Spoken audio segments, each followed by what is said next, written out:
Assalamualaikum warahmatullahi wabarakatuh. Selamat datang di channel Nuansa Islami, dan salam sejahtera untuk kita semua yang menyaksikan video ini. Semoga selalu dalam lindungan Allah Subhanahu wa Ta'ala.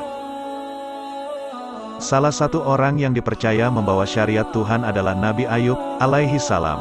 Orangnya terkenal sabar dan penyayang, oleh karena itu, Tuhan membanggakan Nabi Ayub kepada segenap makhluknya mulai dari pepohonan, hewan, malaikat bahkan para setan. Menanggapi pembanggaan Tuhan atas Nabi Ayub, setan yang berjiwa pembangkang tentu membantah, menantang Tuhan dengan mengatakan, "Tuhan, Engkau tak perlu membanggakan Ayubmu. Dia sabar hati dan baik budi karena hidup serba kecukupan. Saya sangsi apakah Ayub tetap memperlihatkan sikap terpuji jika Engkau menimpakan ujian kemelaratan dan kenistaan." Mendapat kesangsian setan, Tuhan lantas membuktikan keutamaan makhluknya yang bernama Ayub ini. Nabi Ayub yang semula kaya raya, akhirnya dibangkrutkan Tuhan. Nabi Ayub yang asalnya banyak putra, akhirnya satu persatu dicabut nyawanya hingga tak ada sisa. Nabi Ayub yang tadinya gagah, sehat walafiat, akhirnya ditimpa penyakit yang tak ada obatnya, badannya membusuk, bahkan belatung telah menempel masuk, baunya menjadi sangat busuk. Istri-istrinya, satu persatu meninggalkannya, kecuali hanya satu yang setia, yang justru paling cantik di antara semua. Lebih menyakitkan lagi, akibat bau busuk yang amat menyengat, Nabi Ayub malah diasingkan masyarakat yang tadinya memuja dan menghormatinya. Ia hidup terpencil dalam sebuah gua. Ada 3 peristiwa penting terkait dengan musibah Nabi Ayub ini. Bagi orang kebanyakan, musibah beruntun seperti ini akan sangat mungkin membuatnya gila atau bunuh diri akibat putus asa. Tapi, bagi orang sekualitas Nabi Ayub dalam soal keimanan, dia menerima segala cobaan dengan tawakal dan bijaksana.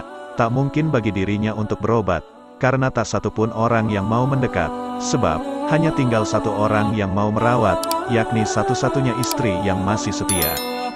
Dalam keterpurukan dan ketersiksaan, Nabi Ayub tetap ingat dan taat kepada Tuhan. Ia selalu rajin bermunajat, bukan berdoa untuk kesembuhan, tapi berdoa agar diberi ketabahan menerima segala ujian. Setiap kali akan salat, ia mencabut, memunguti puluhan belatung yang menempel di lukanya, tapi sama sekali tak mematikannya. Adalah pantangan baginya, membunuh sesama makhluk hidup ciptaan Tuhan tanpa sesuatu alasan. Bahkan, setelah selesai salat, belatung dikembalikan pada tempatnya, pada lukanya, agar mereka dapat tetap hidup memperoleh makanan dari tubuhnya. Bagi Nabi Ayub, belatung mempunyai hak hidup sebagaimana dirinya, belatung mempunyai hak mendapatkan pangan, makanan, sebagaimana dirinya pula. Suatu hari Nabi Ayub dan istrinya tak memiliki sesuatu apapun untuk mengganjal perutnya. Nabi Ayub kelaparan, istri setianya juga keroncongan. Nabi Ayub tawakal, si istri juga sabar. Namun, lama-lama istri saleha ini tak tega melihat kondisi suaminya yang kian payah, sudah sakit masih ditambah lapar pula. Sama sekali wanita itu tak memikirkan dirinya, melainkan meresahkan kondisi suaminya. Akhirnya, istri setia itu pergi ke pasar, bukan menjual sesuatu apapun, karena memang tak punya apa-apa yang dapat dijual. Dia hanya menjual rambutnya yang panjang hanya untuk membeli makanan bagi suami tercinta. Kala itu masyarakat memang sudah terbiasa memakai rambut palsu, rambut penyambung untuk gelungan. Ketika si istri pulang dengan membawa makanan, Nabi Ayub bukannya gembira tentang apa yang dilakukan istrinya. Ia marah karena telah menyalahi hukum Tuhan, menjual rambutnya hanya demi makanan. Atas peristiwa ini Nabi Ayub bersumpah, bila Tuhan memberi kesembuhan dia akan menghukum istrinya, mencambuk 100 kali.